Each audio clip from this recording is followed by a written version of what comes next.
Kayo pa ay nanonood pa rin ng Panahon TV at sa puntong ito, kamustahin na po natin yung mga pangunahing dam dito sa bansa. Unahin po muna natin dito sa Luzon. Dito po sa Luzon, tatlo pa rin ang major dams na binabantayan natin. Ito pong Magat, Pantabangan at ang Angat Dam. Dito po sa Angat Dam kung saan natin kinukuha ang ating water supply dito sa Metro Manila. Alamin po natin ang ating Angat Dam update. Makikita po natin sa datos ng Pag-asa, November 13 kahapon po yan, alas 6 ng umaga, ay nasa 205.67 meters ito. Ibig sabihin, nagkaroon po ng bahagyang pagbaba sa level ng tubig dito sa Angat Dam. At dito po ang flood season high water level natin ay nasa 210 meters. Dumako naman po tayo sa Magat Dam na siyang nagbibigay ng tubig para sa irigasyon po sa mga sakahan dyan sa probinsya ng Isabela. So alamin po natin ang ating Magat Dam update. Base rin po sa datos ng Pag-asa, makikita natin from November 12, yan po ay nasa 189.65 meters. At within 24 hours nga po ay nagkaroon din ng pagbaba sa level ng tubig nito. At ang flood season high water level para naman po sa Magat Dam, yan ay nasa 190 meters.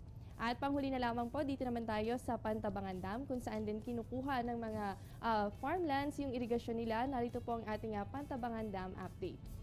Dito po makikita natin within 24 hours ay nagkaroon po ng 0.24 meters na pagtaas sa level ng tubig. Ibig sabihin kahapon po yan ay nasa 203.32 meters na mula po sa kanyang level nung November 12. At dito naman po sa Pantabangan Dam, ang flood season high water level natin o yung spilling level, yan po ay nasa 216 meters. So sa mga susunod na araw, patuloy pa rin natin babantayan ang kondisyon nga po nitong 3 major dams natin dito sa Luzon.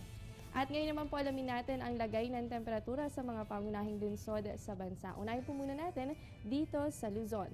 Sa Baguio, meron po kayong 14 to 23 degrees Celsius at sa inyong areas, asahan pa rin po yung isolated light rains. Dulot pa rin yan ng hanging amihan. Samantala dito po sa atin, sa Metro Manila, meron tayong 22 to 32 degrees Celsius habang sa Tuguegarao, asahan po dyan ng 22 to 30 degrees Celsius.